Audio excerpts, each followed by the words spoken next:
Terima kasih Tuhan Yesus, malam hari ini Tuhan kami datang di hadirat-Mu Tuhan Yesus. Kami memuji, menyembah Engkau Tuhan. Kami meninggikan nama-Mu Tuhan Yesus, sebab kami perlu Engkau Tuhan. Kami butuh Engkau dalam hidup kami Tuhan Yesus, sebab Kau Allah yang baik Tuhan. Kau Allah yang layak disembah. Kami mau mengandalkan Tuhan. Kami mau mengandalkan Kau Tuhan Yesus.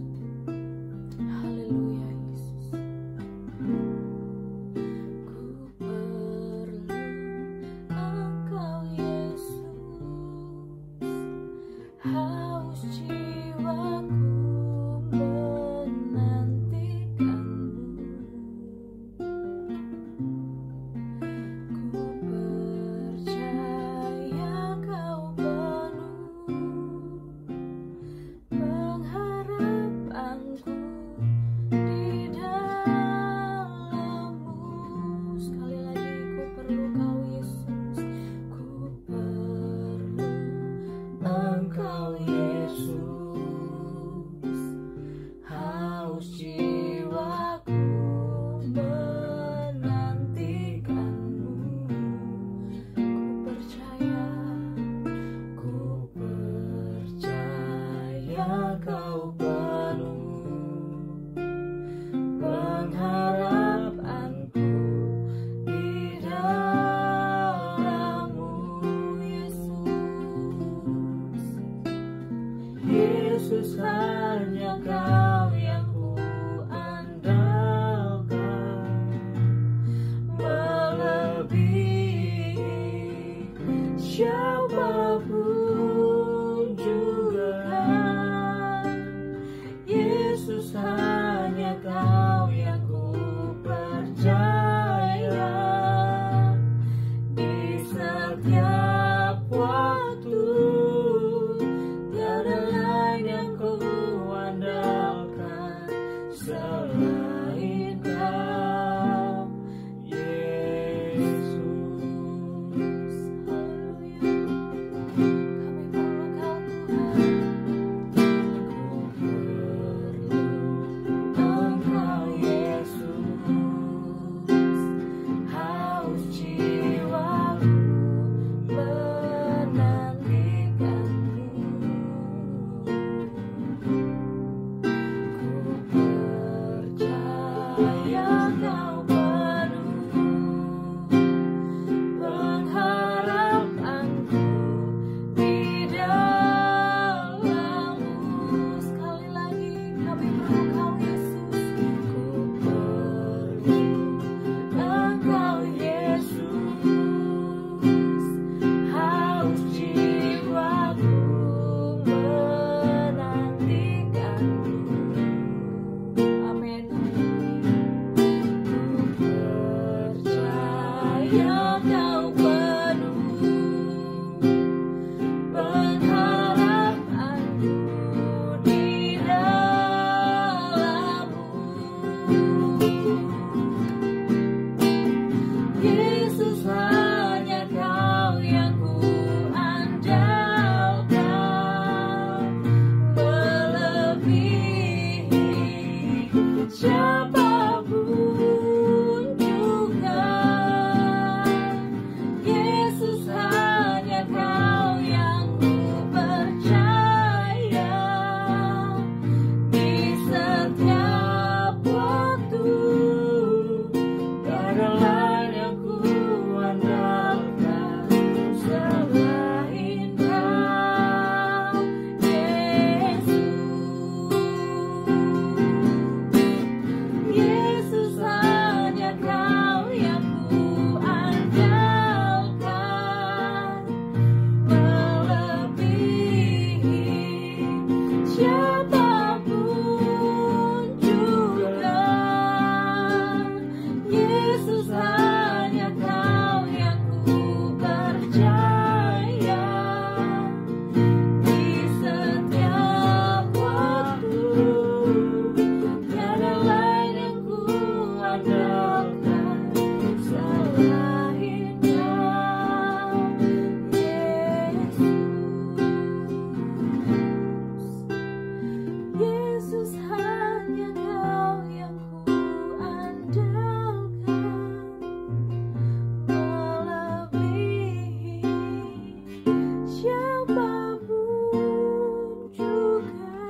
siapapun juga. Yesus, hanya Kau yang ku percaya. Di setiap waktu tiada lain yang ku andalkan selain Kau, Yesus. Yesus, hanya Kau yang ku andalkan, melebihi siapapun juga. Yesus, hanya Kau yang ku percaya. Di setiap waktu tiada lain yang ku andalkan selain Kau, Yesus. Terima kasih Tuhan untuk malam hari yang indah ini, Tuhan Yesus. Benar Tuhan, melalui pujian ini kami nyatakan Tuhan bahwa kami perlu Engkau, Tuhan Yesus. Hanya Engkau yang kami andalkan Tuhan, jauh melebihi apapun yang ada di dalam dunia ini, Tuhan Yesus. Pada malam hari ini Tuhan, kami rindu untuk kami dibentuk melalui kebenaran firman-Mu Tuhan. Kami rindu Tuhan, hati kami diisi oleh kebenaran firman-Mu Tuhan Yesus. Malam hari ini kami rindu mengambil bagian yang terbaik Tuhan, yaitu duduk diam mendengarkan firman-Mu Tuhan Yesus. Berfirmanlah ya Bapa, kami siap mendengarkan setiap benih Tuhan yang ditaburkan di dalam hati kami Tuhan. Kami percaya Tuhan Yesus menghasilkan buah yang luar biasa Tuhan, tumbuh di dalam hidup kami, dan kami boleh menjadi pelaku-pelaku kebenaran firman-Mu Tuhan. Sehingga firman-Mu hidup di dalam hidup kami Tuhan, dan kami mau hidup di dalam kebenaran firman-Mu Tuhan Yesus. Terima kasih Bapa di surga, berfirmanlah ya Tuhan bagi setiap kami, sebab kami anak-anak-Mu siap Tuhan untuk mendengarkan kebenaran firman-Mu Tuhan Yesus. Di dalam nama Tuhan kami Yesus Kristus, kami siap Tuhan mendengarkan firman-Mu. Haleluya, puji Tuhan. Amin. Shalom saudara-saudari yang dikasihi oleh Tuhan. Pada malam hari ini kembali saya mau menyampaikan pesan Tuhan. Kembali saya mau menyampaikan kabar sukacita kepada Bapak Ibu saudara-saudari. Mari kita sama-sama belajar. Pada bulan ini tema kita adalah boldness to the King. Boldness to the King artinya keberanian kepada Sang Raja. Keberanian kepada Sang Raja ini bukan dalam tanda kutip kita berani melawan raja atau king. Yang dimaksudkan di sini adalah Tuhan.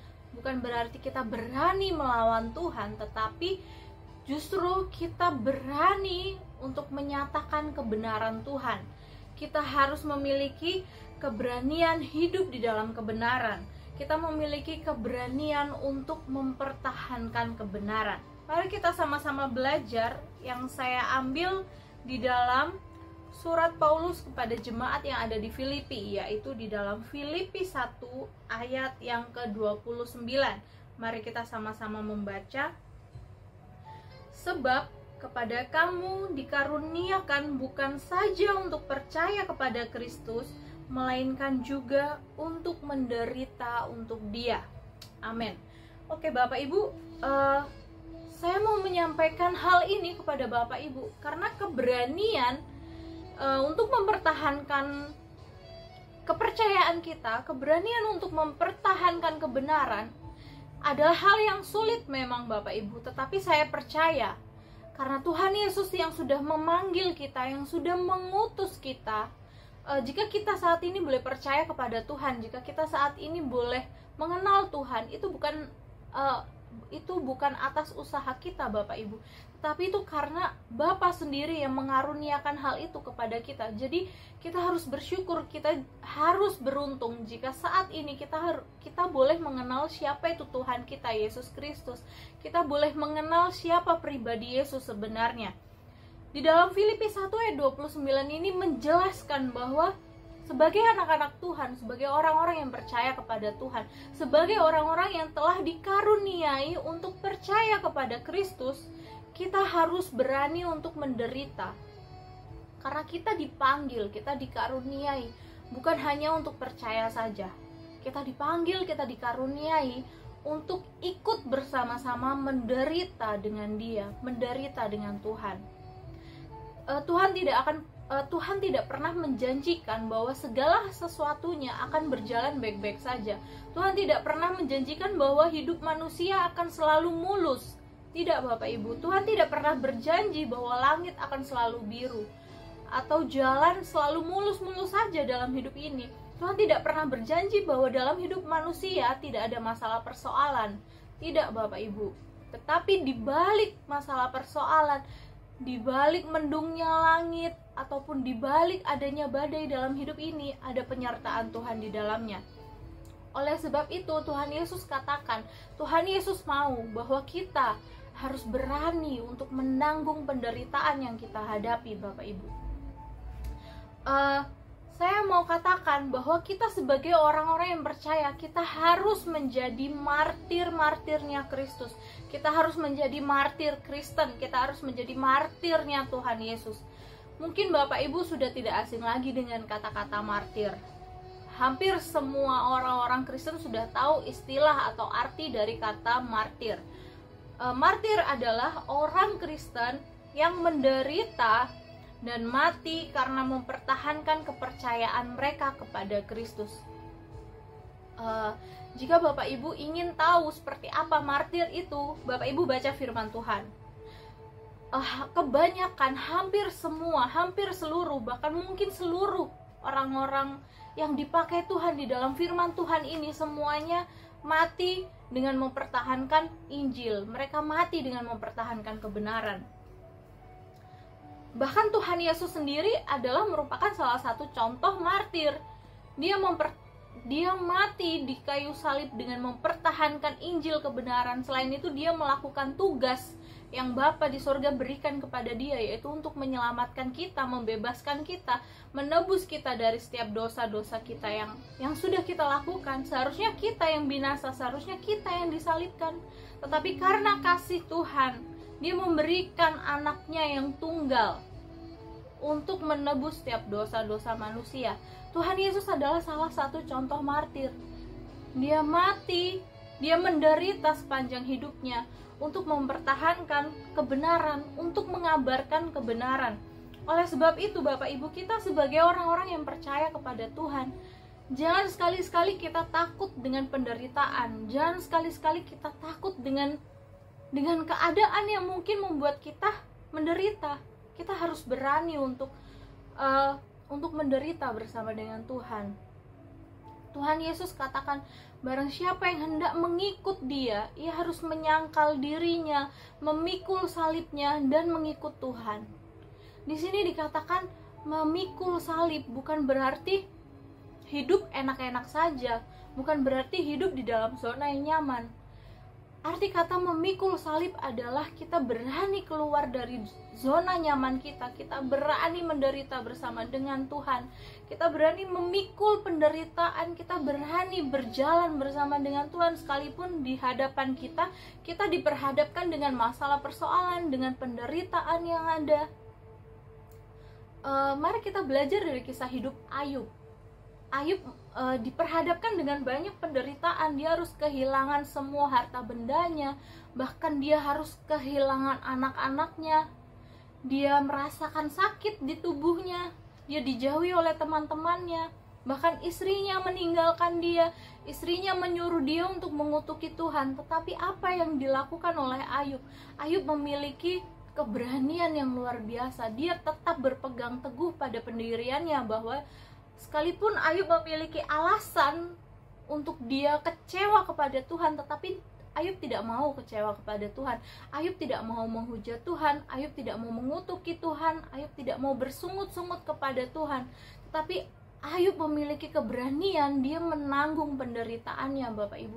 Kalau kita lihat penderitaan Ayub pada zaman dahulu terjadi dalam hidup kita, mungkin kita tidak akan mungkin kita tidak akan sanggup, kita tidak akan mampu, karena banyak orang-orang Kristen yang akhirnya meninggalkan Tuhan. Mereka pergi membuang iman mereka hanya karena tawaran-tawaran yang dunia berikan, hanya karena dia posisi jabatan, hanya karena mungkin dia ditawari pekerjaan yang bagus, atau mungkin pasangan hidupnya.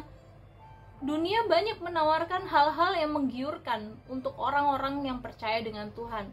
Iblis memiliki banyak cara untuk menjatuhkan anak-anak Tuhan. Iblis memiliki banyak cara agar kita meninggalkan iman kita. Iblis memiliki banyak cara untuk membuat kita takut sehingga kita tidak berani mempertahankan iman kita. Bapak Ibu, saya percaya kalau kita benar-benar memiliki keberanian yang teguh untuk memberitakan kebenaran firman Tuhan, saya percaya Roh Kudus pasti akan menolong kita, memberikan kita kekuatan, sehingga ketika kita berani, itu bukan karena kita, tetapi karena kita tahu bahwa Roh Kudus, bahwa Tuhan memampukan kita untuk kita berani mempertahankan keyakinan kita, untuk kita berani mempertahankan iman kita. Selain Ayub, saya mau menceritakan tentang kisah hidup Stefanus. Mungkin Bapak Ibu saudara-saudari semuanya tidak asing lagi dengan kisah hidupnya Stefanus atau ceritanya Stefanus. Saya ingat dulu waktu saya di sekolah minggu, saya pernah diajarkan oleh kakak-kakak sekolah minggu saya tentang kisah hidup Stefanus. Di dalam Kisah Para Rasul 7,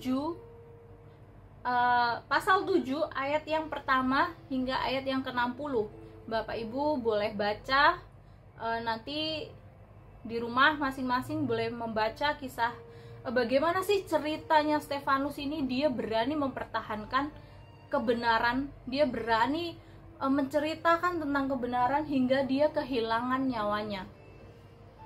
Stefanus adalah martir pertama dari gereja Kristen. Ia salah satu dari 7 diaken mula-mula yang ada di Yerusalem. Stefanus ini seorang yang saleh, dia penuh dengan hikmat Roh Kudus, dia penuh karunia. Tuhan pakai Stefanus dengan luar biasa saat itu.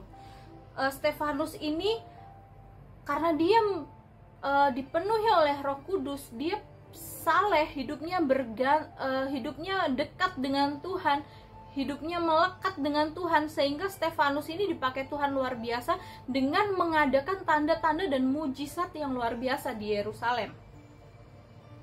Lalu ceritanya adalah Stefanus sedang mengalami perdebatan dengan orang-orang Yahudi, dengan jemaat sinagoge Yahudi, dengan orang-orang Yahudi pada zaman itu.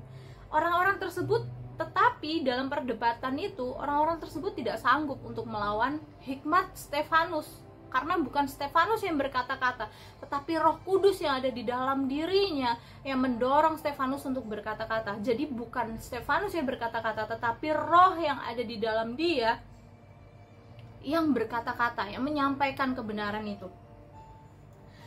Karena mereka ini tidak sanggup melawan Stefanus, tidak sanggup melawan hikmat Stefanus, akhirnya Stefanus diseret ke mahkamah agama yang ada di situ, mahkamah agama Yahudi pada saat itu. Dan mereka memberikan tuduhan-tuduhan palsu, saksi-saksi palsu untuk si Stefanus ini. Tetapi Stefanus ini, dia melakukan pembelaan dengan cara dia berkhotbah, dia menyatakan kebenaran, dia menceritakan tentang kebenaran Injil, dia berkhotbah pada saat itu. Bahkan Stefanus mengecam orang-orang Yahudi itu dengan berkata mereka menghujat Roh Kudus.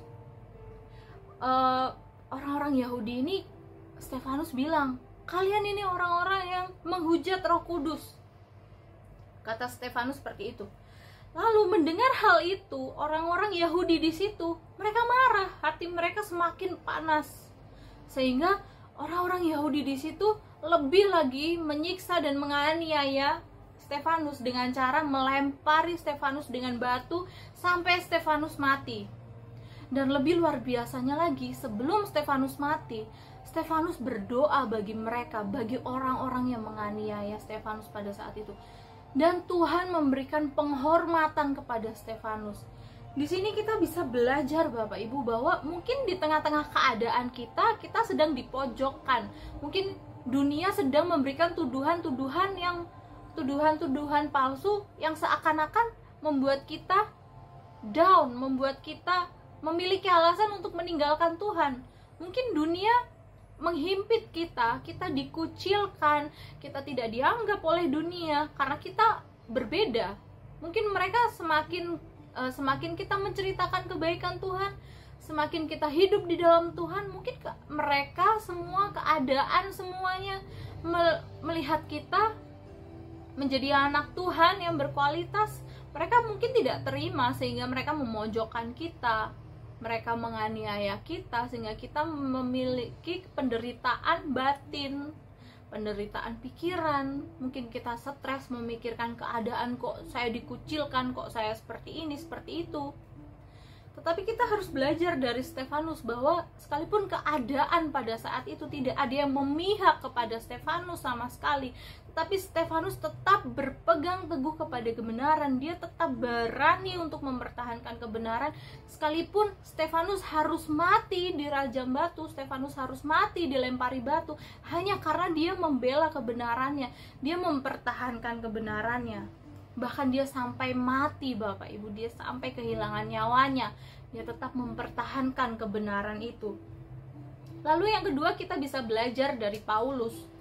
Paulus mengalami siksaan, Paulus mengalami penganiayaan, bahkan akhirnya Paulus mati di Roma.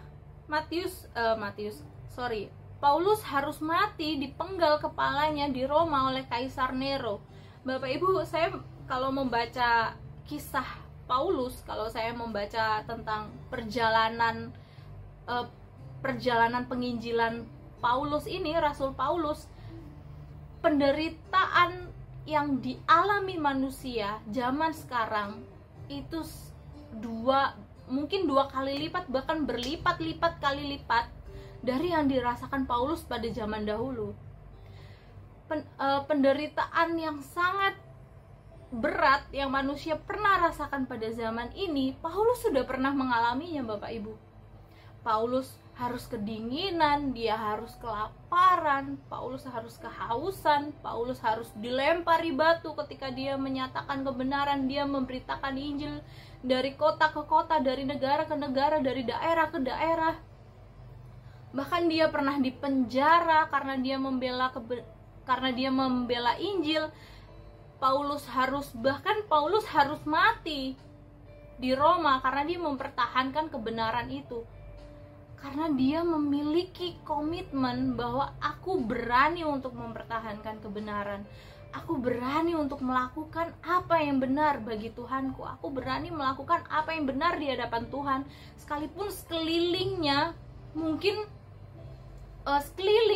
keadaan sekeliling pada saat itu mencekam, mungkin sekelilingnya memberikan tuduhan-tuduhan palsu, menganiaya, menyiksa dan lain sebagainya, tetapi Paulus tetap berpegang kepada kebenaran. Paulus tetap hidup dalam kebenaran. Dia tidak peduli sekalipun aku harus dilempari batu, sekalipun aku harus masuk ke dalam penjara, sekalipun aku harus dianiaya, sekalipun aku harus terombang-ambing di tengah laut, sekalipun aku harus kelaparan, aku harus kedinginan, aku harus kesakitan di dalam hidupku, di dalam tubuhku, di dalam batinku, aku harus kesakitan.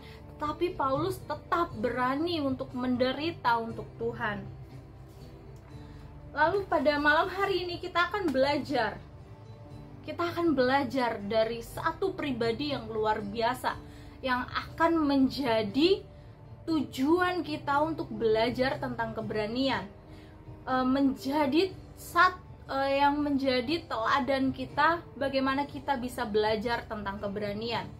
Kita akan belajar tentang hal keberanian. Jika saat lalu saya pernah menyampaikan bahwa kita harus belajar taat, kita belajar setia, dan sekarang kita belajar untuk berani. Jika kita taat, kita sudah setia, kita harus berani. Kita harus berani mempertahankan kebenaran. Kita harus berani menunjukkan kebenaran. Kita harus berani menyampaikan kebenaran. ada satu pribadi yang akan menjadi teladan kita pada malam hari ini untuk kita belajar tentang keberanian. Pribadi itu yaitu Tuhan kita, Yesus Kristus. Kristus adalah teladan untuk kita belajar tentang keberanian. Saya mau katakan Tuhan Yesus ini Tuhan yang sangat luar biasa. Pada saat dia menjadi manusia, dia memberikan teladan yang sangat luar biasa. Dia mengajarkan teladan untuk taat. Dia mengajarkan teladan untuk kita setia. Tuhan Yesus mengajarkan teladan untuk kita memberi, untuk kita mengasihi, untuk memberikan teladan untuk kita berani bertanggung jawab. Tuhan Yesus banyak hal memberikan teladan bagi kita, dan salah satunya Tuhan Yesus memberikan teladan untuk kita harus berani. Kita harus berani. Tuhan Yesus berani mempertahankan kebenaran walaupun menghadapi bahaya yang terus ada. Pada saat itu, pada zaman Tuhan Yesus, cobaan atau masalah yang dihadapi oleh Tuhan Yesus adalah para ahli Taurat, orang-orang Farisi, orang-orang yang mengecam tentang Injil.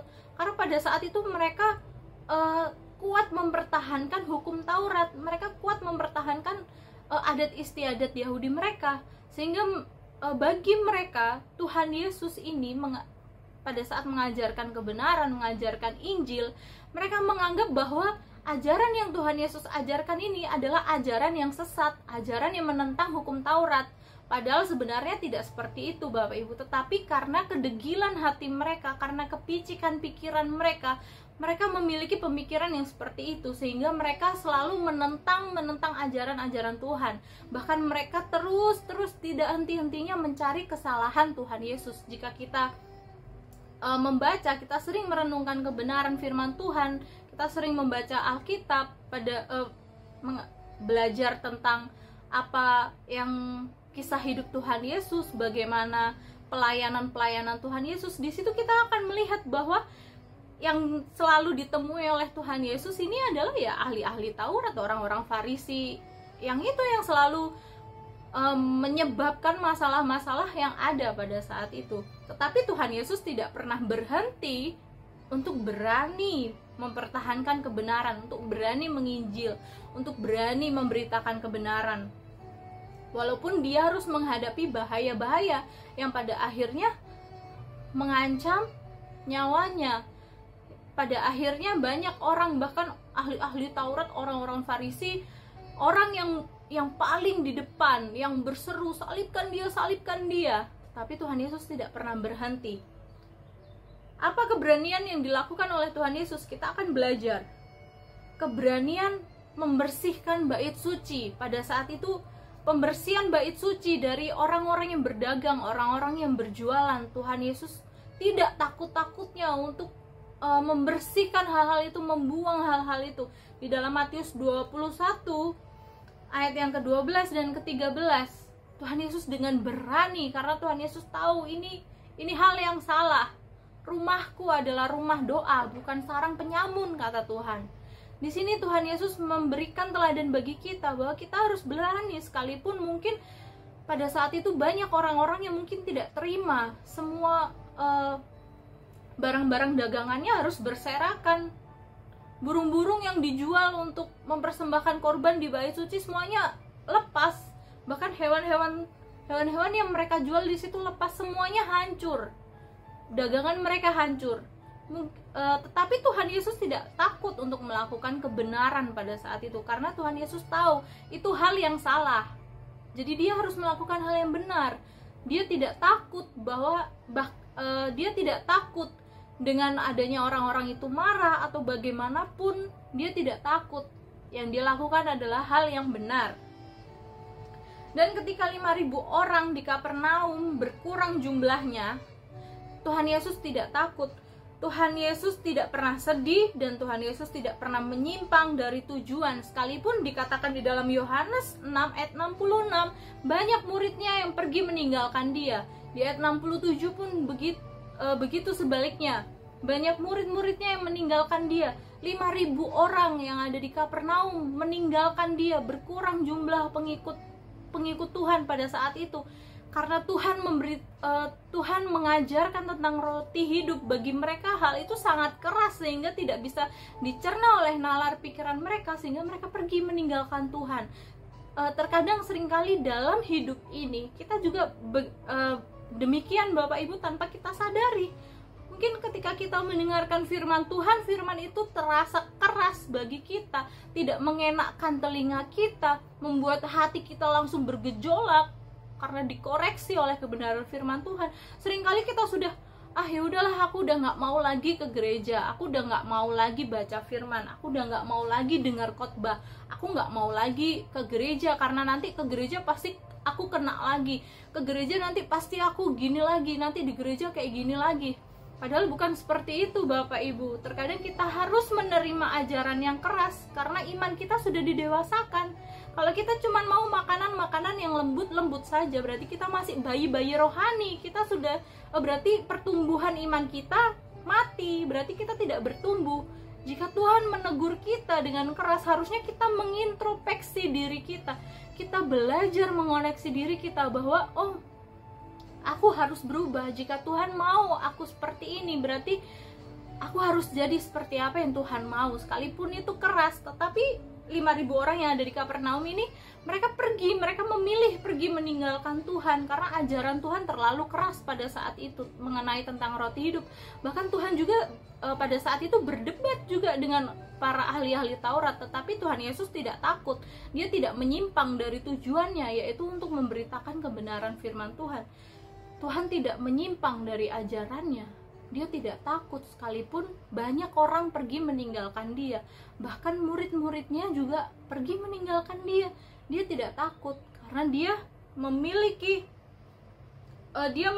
tujuan, yaitu agar kebenaran disampaikan, agar kebenaran boleh disebarluaskan, agar setiap orang harus mendengar tentang kebenaran.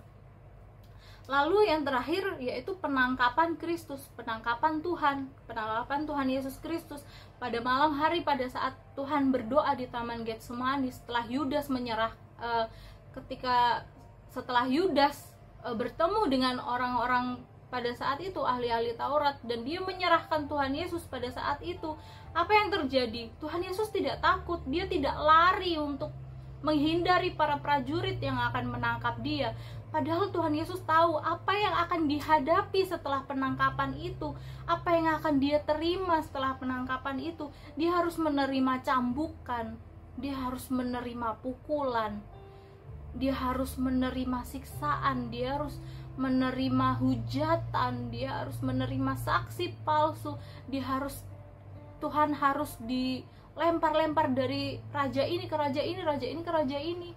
Dia tahu apa yang dia hadapi setelah penangkapan itu, tetapi Tuhan Yesus tidak lari. Tuhan Yesus menghadapi, bahkan Tuhan Yesus menyerahkan dirinya. Bahkan Petrus yang tidak terima pada saat itu menghunuskan pedang ke salah satu prajurit yang menangkap Tuhan Yesus. Tuhan Yesus berkata, Tuhan Yesus memarahi Petrus pada saat itu. Di sini Tuhan mau mengajarkan kepada Petrus, Tuhan mau mengajarkan kepada kita bahwa Tuhan Yesus berani, Tuhan Yesus tidak takut, meskipun tugasnya di dalam dunia ini, tugasnya menjadi manusia, menuntun dia pada penderitaan dan kematian. Tuhan tidak takut, Tuhan tidak pernah takut. Sekalipun setelah penangkapan itu, dia harus melalui banyak siksaan, dia harus melalui penderitaan. Kalau Bapak Ibu tahu film The Passion of the Christ, saya mau katakan penderitaan yang Tuhan Yesus alami itu jauh lebih berat dari yang ada di film itu Bapak Ibu. Saya menonton film itu saja saya menangis. Apalagi kalau pada saat itu apa yang dialami Tuhan dengan nyata, dengan real, itu jauh lebih sakit dari yang ada di film itu. Saya pernah mendengar kesaksian orang yang memerankan Tuhan Yesus di film The Passion of the Christ itu. Dia benar-benar mengalami penderitaan, dia mengalami patah tulang lengan pada saat dia memperagakan ketika dia disalib pada saat itu, dan bahkan dia benar-benar tersambar petir pada saat itu Bapak Ibu. itu saja dia merasakan kesakitan yang luar biasa, sehingga dia harus dirawat di rumah sakit untuk beberapa waktu. Bapak Ibu, bisa kita bayangkan bagaimana ketika Tuhan Yesus ada di posisi itu, di zaman Tuhan Yesus disalib, bagaimana penderitaan Tuhan Yesus. Bahkan dikatakan di firman Tuhan tuh jauh lebih berat, Bapak Ibu, sampai wajahnya sudah tidak bisa dikenali lagi, Bapak Ibu. Kita bisa merasakan hal itu. Tuhan tahu apa yang akan ada di hadapan dia. Tuhan tahu apa yang harus dia alami setelah penangkapan itu, tetapi Tuhan tidak lari. Tuhan berani menerima hal itu. Bahkan Tuhan katakan, bukankah ini cawan yang harus aku minum? Dia tahu, Bapak Ibu. Mungkin kalau kita yang ada di dalam dunia ini, kalau kita tahu apa yang akan terjadi di depan kita, kalau kita tahu apa yang akan terjadi di hari esok, mungkin kematian akan menjemput kita di hari esok. Apa yang akan kita lakukan, Bapak Ibu? Mungkin kalau kita tahu, kita tidak akan pernah keluar rumah. Kita pasti akan di dalam kamar terus mengurung diri supaya hal itu terlewat dari kita, Bapak Ibu. Tetapi Tuhan Yesus ini luar biasa. Dia sudah tahu loh, Bapak Ibu, apa yang akan dihadapi dia di depan dia. Dia akan menghadapi penderitaan yang besar, bahkan dia tahu di dalam penderitaan itu dia akan menyerahkan nyawanya. Tetapi Tuhan tidak lari, dia berani menerima hal itu.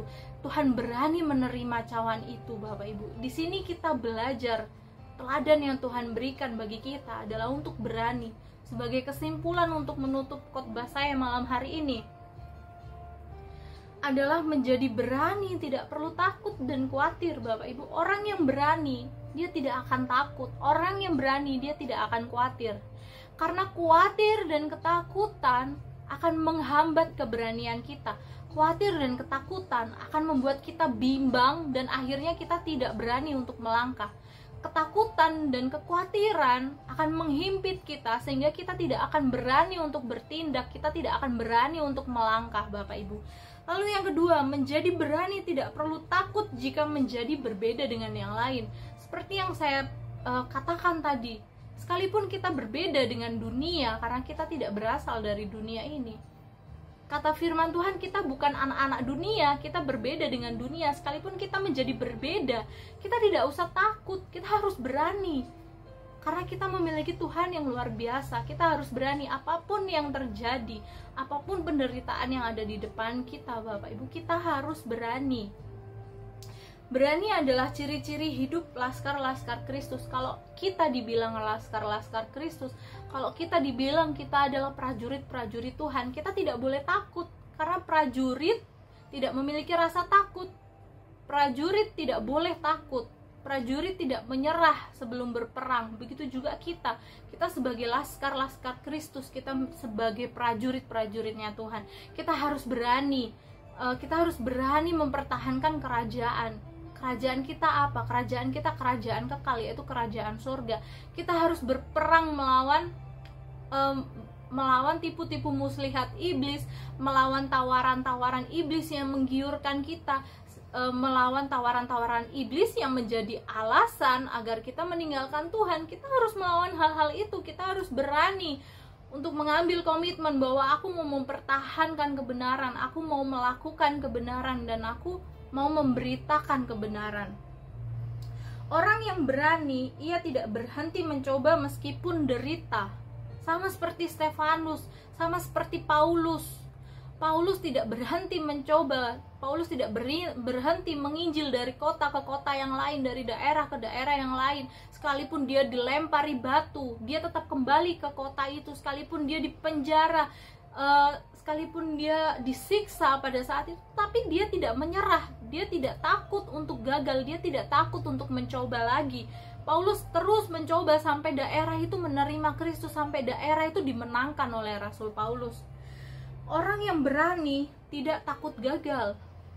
Rasul Paulus tidak takut gagal ketika dia harus dilempari batu, dia harus diusir, dia harus dicemooh, dia harus disiksa. Dia tidak takut karena dia tahu orang yang berani tidak takut gagal. Dia terus mengajar di situ sampai dia berhasil untuk memenangkan daerah itu Bapak Ibu.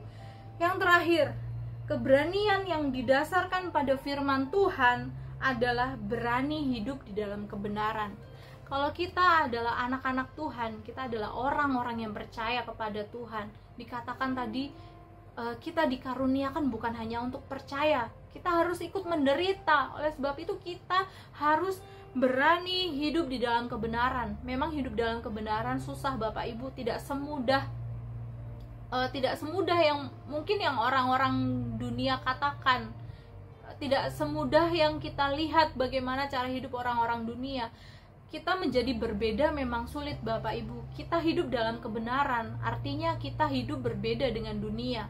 Memang menjadi berbeda tidak mudah, tetapi saya percaya Bapak Ibu, kalau kita berani hidup dalam kebenaran, ada Tuhan Yesus yang selalu menguatkan kita, ada Tuhan Yesus yang selalu memampukan kita. Kita tidak perlu takut, kita tidak perlu khawatir, bahwa dikatakan firman Tuhan pada zaman nanti, pada zaman akhir akan datang antikris yang mungkin akan membuat kita menderita, yang akan menyiksa kita. Tapi kita tidak perlu takut, karena kita tahu tujuan kita, yaitu kita menerima mahkota yang kekal ketika kita mempertahankan iman kita, ketika kita mempertahankan kepercayaan kita. Walaupun nyawa menjadi taruhannya, saya percaya kita pasti akan diberikan sesuatu yang luar biasa, yaitu kehidupan kekal yang daripada Tuhan. Kita menerima mahkota kehidupan ketika kita setia, kita taat kepada Tuhan, dan kita tetap berani mempertahankan kebenaran. Saya percaya mahkota itu akan menjadi bagian Bapak, Ibu, dan saya, menjadi bagian kita sebagai anak-anak yang dikasihi oleh Tuhan, sebagai anak-anak yang setia, anak-anak yang taat, dan anak-anak yang berani untuk mempertahankan kebenaran. Mari Bapak Ibu kita sama-sama berdoa. Terima kasih Tuhan Yesus buat segala sesuatu Tuhan yang Tuhan sudah kerjakan dalam hidup kami Tuhan. Malam hari ini kami bersyukur Tuhan Yesus jika kami boleh belajar sesuatu Tuhan tentang keberanian. Kami mau Tuhan Yesus agar kami dibentuk lebih lagi Tuhan. Kami mau memiliki roh keberanian yang nyata itu Tuhan dalam hidup kami. Ajar kami Tuhan, untuk kami berani untuk mempertahankan kebenaran sekalipun sulit Tuhan, sekalipun keadaan mungkin menghimpit kami Tuhan Yesus. Tapi kami percaya Tuhan, kami mau untuk menjadi berani Tuhan. Kami mau menjadi laskar-laskar Kristus. Kami mau menjadi prajurit-prajurit Tuhan yang taat, yang setia, dan yang berani Tuhan untuk mempertahankan kebenaran Tuhan Yesus. Kami percaya Tuhan melalui kebenaran firman-Mu membentuk kami, menumbuhkan iman percaya kami Tuhan, sehingga firman-Mu itu boleh tertanam di dalam hati kami, bertumbuh, berbuah, berbunga yang lebat, yang manis Tuhan, yang bisa dinikmati oleh Tuhan dan dinikmati oleh sekeliling kami Tuhan Yesus. Terima kasih Tuhan Yesus. Ajar kami Tuhan untuk menjadi apa yang Tuhan mau dalam hidup kami. Sekalipun mungkin sulit Tuhan, susah, tapi kami percaya Tuhan Yesus yang menguatkan kami, memampukan kami Tuhan. Terima kasih Tuhan Yesus, hamba-Mu sudah berhenti berbicara Tuhan. Tapi ada satu pribadi Tuhan yang tidak akan pernah berhenti mengingatkan kami, yang tidak akan pernah berhenti bekerja dalam hidup kami, dan tidak akan pernah berhenti berkarya dalam hidup kami. Pribadi itu adalah Roh Kudus Tuhan. Kami percaya Roh Kudus tidak akan pernah berhenti berkarya, tidak akan pernah berhenti mengajar kami, tidak akan pernah berhenti untuk bekerja Tuhan di dalam hidup kami. Terima kasih Tuhan Yesus, terpujilah nama-Mu Tuhan. Di malam hari ini kami menerima firman-Mu dengan penuh sukacita Tuhan di dalam hidup dan hati kami. Hanya di dalam nama Tuhan kami Yesus Kristus. Haleluya, puji Tuhan. Amin.